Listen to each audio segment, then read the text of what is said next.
मैं खुद 2022 में एमएलए का चुनाव लड़ा था जौनपुर से। मैं जीत गया था और जिस दिन रिजल्ट आया रात भर मेरा जीतने वालों में नाम रहा भारत निर्वाचन आयोग की वेबसाइट में। दूसरे दिन देश के सारे अखबारों में जीतने वालों में था, लेकिन मेरी रिकाउंटिंग करके मुझे हरा दिया गया। जीता हुआ कैंडिडेट मैं खुद खड़ा हूँ जौनपुर सदर से। बड़ा आरोप लगा रहे हैं आप। तो ये तो बनारस में अजय राय भी कह रहे हैं कि मैं जीता हुआ था 7 राउंड तक। मेरे जौनपुर के किसी रिक्शेवान से भी आप पूछेंगे, हाँ। अनपढ़ से भी पूछेंगे, जो राजनीति बिल्कुल एक्टिव नहीं, वो भी बता देगा कि अरशद खान जीत गए थे, उन्हें हरा दिया गया। एक एक बच्चा जानता है। तो मतलब आप कह रहे हैं कि आपको हरा दिया गया और आप कुछ नहीं कर पाए। ये हमारे देश का अदालती निजाम, ये होता है ड्रामा। अदालती निजाम में ड्रामा होता है। लाखों पिटीशन हुई होगी, सिर्फ भारत में 78 सालों में 2 में फैसले आए हैं। इसके लिए अगर कानून बना दिया जाए, भारत सरकार बना दे कि अगर कोई भी रीट पिटीशन होती है चुनाव में तो साल भर में 6 महीने में उसका फैसला हो जाए, गिनती हो जाए। मुझसे भी लोगों का कोर्ट जाए, मैंने कहा 5 साल में फैसला ही नहीं होगा, मैं इंसाफ की उम्मीद नहीं तो जाए क्यों। तमाम फर्जिफिकेशन हुआ जो सब जाहिर हो चुका है। कंधे पे बंदूक मत रखिए, सीधा पॉलिटिक्स करिए सामने। देखिए, ऐसा है कि वोटर लिस्टों में किसी के नाम कटे ना और किसी गलत आदमी का नाम रहे ना, ये जिम्मेदारी भारत निर्वाचन आयोग की है। हमने अभी मेमोरेंडम में ये भी मांग किया है 4 अगस्त को कि भारत सरकार ऐसा कानून बना दे कि जो बीएलओ हैं, तहसीलदार हैं, एसडीएम हैं, जो वोटर लिस्टें बढ़ाने घटाने का काम देखते हैं, अगर किसी भी भारतीय नागरिक का बिहार से लेकर पूरे देश में जो 18 साल के ऊपर का है, अगर उसका नाम छूट जाता है तो उसके लिए उनके लिए दंड का प्राविधान किया जाए, या जो लोग 18 साल के ऊपर के जीवित हैं, जिनका नाम पहले था या होना चाहिए, उनका नाम कट जाता है तो भी बीएलओ को, एसडीएम, तहसीलदार को, उस ज़िले के डीएम को अगर दंडित किया जाए तो इंशाअल्लाह ताला इस देश में वोटर लिस्टों में जो घपला हो रहा है नहीं होगा। मैं खुद 2022 में एमएलए का चुनाव लड़ा था जौनपुर से। मैं जीत गया था और जिस दिन रिज़ल्ट आया रात भर मेरा जीतने वालों में नाम रहा भारत निर्वाचन आयोग की वेबसाइट में। दूसरे दिन देश के सारे अखबारों में जीतने वालों में था, लेकिन मेरी रिकाउंटिंग करके मुझे हरा दिया गया। जीता हुआ कैंडिडेट मैं खुद खड़ा हूँ। काउंटिंग में जीते थे आप? हाँ, लेकिन उसके बाद फिर रिकाउंटिंग करके हरा दिया गया 2022 में जौनपुर सदर से। बड़ा आरोप लगा रहे हैं आप। तो ये तो बनारस में अजय राय भी कह रहे हैं कि मैं जीता हुआ था 7 राउंड तक। और तो मेरे जौनपुर के किसी रिक्शेवान से भी आप पूछेंगे, हाँ। अनपढ़ से भी पूछेंगे, जो राजनीति बिल्कुल एक्टिव नहीं, वो भी बता देगा कि अरशद खान जीत गए थे, उन्हें हरा दिया गया। एक एक बच्चा जानता है। तो मतलब आप कह रहे हैं कि आपको हरा दिया गया और आप कुछ नहीं कर पाए। ये तो कुछ क्या करे, धांधली हुई ना। कुछ क्या करेगा, क्या देश में अभी संविधान है, कानून है, कुछ नहीं कर सकता। अदालत कोर्ट है। में जाएंगे, कोर्ट में अब तक 2 फैसले हुए हैं। जितने भी रीट पिटीशन हुई हैं, तीसरा अभी सुप्रीम कोर्ट ने कराया है, यहाँ का हरियाणा का गिनती कराई है, उसमें जीता हुआ हार गया, हारा हुआ जीत गया। बाकी सिर्फ 2 फैसले हुए हैं कि इंदिरा गांधी की केस में, जिसमें उनका चुनाव इनवैलिड करा दिया गया था। दूसरा अकबरपुर अम्बेडकर नगर हमारे यहाँ है, सन 1991 में जनता दल बीजेपी, जनता दल से राम अवध जी लड़ रहे थे और एक सोनकर जी बीजेपी से लड़ रहे थे। बीजेपी वाला जीत गया था 110 वोट से और राम अवध जी जनता दल से लड़ रहे थे। नेतराम जी डीएम थे। नेतराम राम अवध की बिरादरी थे।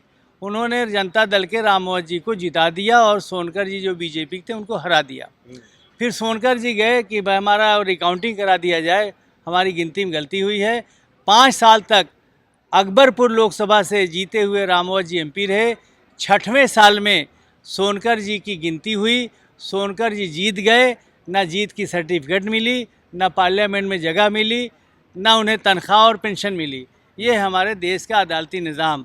इसके लिए अगर कानून बना दिया जाए, भारत सरकार बना दे कि अगर कोई भी रीट पिटीशन होती है चुनाव में तो साल भर में 6 महीने में उसका फैसला हो जाए, गिनती हो जाए। मुझसे भी लोगों का कोर्ट जाए, मैंने कहा 5 साल में फैसला ही नहीं होगा तो हम लाखों रुपया क्यों बर्बाद करें, दूसरा इलेक्शन फिर लाखों रुपया क्यों बर्बाद करें। ये होता है ड्रामा। अदालती निज़ाम में ड्रामा होता है कि लाखों पिटीशन हुई होगी, सिर्फ भारत में 78 सालों में 2 में फैसले आए हैं। एक इंदिरा गांधी जी के केस में और दूसरा अकबरपुर वाले में जिसका मैंने किस्सा बताया, और तीसरा अभी सरपंच वाले में सुप्रीम कोर्ट ने गिनती कराया। इसके अलावा कोई फैसला अभी तक नहीं हुआ। तो मतलब अदालतों पे भी अब भरोसा नहीं रहा। अब भरोसा हो ना हो मजबूरन अदालत में जाना होगा, लेकिन हम तो नहीं गए इसीलिए कि जब 5 साल में इंसाफ की उम्मीद नहीं तो जाएं क्यों। दूसरे इलेक्शन तैयारी कर रहे हैं, लाखों रुपया क्यों वहाँ बर्बाद करें, वक्त भी फीस भी। अभी फिलहाल तमाम शिकायतें आ रही, चाहे बिहार में SIR जो हुआ है 65 लाख नाम काट दिए गए, उसमें कुछ ऐसे भी हैं जो जिंदा हैं लेकिन मार दिया इतने गया कम टाइम में SIR हो ही नहीं सकता। भारत निर्वाचन आयोग के चुनाव आयोग के इस आदेश पर खुद ही शंका है कि इतने कम टाइम में वोटर लिस्टों का नवीनीकरण या नया वोटर लिस्ट नहीं बन सकती है। तमाम फर्जीफिकेशन हुआ जो सब जाहिर हो चुका है। इसलिए पूरे देश में कानून बनाया जाए कि अगर एक भी वोटर का जो जीवित है 18 साल के ऊपर का, उसका वोटर लिस्टों में नाम आने से रुक जाता है तो BLO को, तहसीलदार, SDM, DM को दंडित किया जाए। और अगर किसी का नाम वोटर लिस्ट में था पहले चुनाव में और अभी भी वो ज़िंदा है, उसका नाम कट जाता है तो फिर BLO, तहसीलदार, SDM, DM को जिम्मेदार ठहराकर दंड का कानून बना दिया जाए तो इंशाअल्लाह वोटर लिस्टों में गड़बड़ी ख़त्म हो जाएगी। अच्छा, चुनाव आयुक्त जो है वो इसको कह रहे हैं कि वोट चोरी नहीं हो रहा है, झूठे आरोप लगा रहे हैं, हमारे कंधे पर रखकर बंदूक सियासत हो रही है। वोट चोरी हुआ हो तो राहुल गांधी जी ने पूरा फैक्ट जो है सामने पेश कर दिया है सबूत के साथ। वोट चोरी हो रहा है, वोटर लिस्टों में गड़बड़ी पहले हुई है, अभी भी हो रही है, वो तो सारे फैक्ट आ चुके हैं। तो निर्वाचन आयोग के कहने से क्या फ़र्क पड़ता है। जस्टिस डिलेड जस्टिस डिनाइड, अगर न्याय देर में होता तो नाइंसाफ़ी है। Bail is the rule, jail is the exception. Bail नियम है, जेल अपवाद है।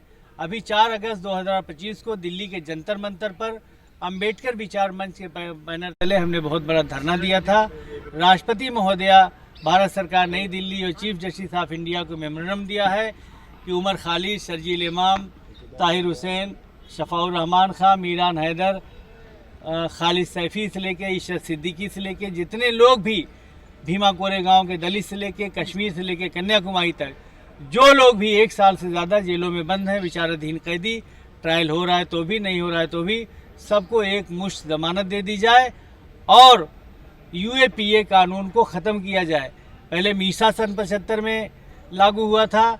जो लोग भी, हज़ारों लोग भी मीसा में बंद हुए, ज़मानत नहीं होती थी।